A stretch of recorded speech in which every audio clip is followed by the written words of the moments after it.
Hi, welcome to What's New in SolidCAM. In this video, we are going to see improvements in the profile ramping function. In the earlier versions of SolidCAM, the profile ramping function inside Turbo HSR used to create very small ramps or very small profile ramps that were very close to the plunge passes. In the new version of SolidCAM, which is 2023, we create much better profile ramping passes that are spread over the entire cut.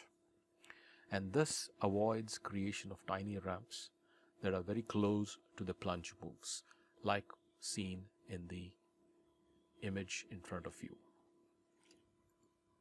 Let's look at this toolpath now. If I open the toolpath and if I simulate this particular toolpath, you will see that the profile ramping is much better and it is spread over the entire pass of the toolpath before it starts cutting it. This creates a much smoother motion on the machine and avoids creating the very small tiny ramping motions that were generated in the earlier versions of SolidCAM. Let's look at another pass.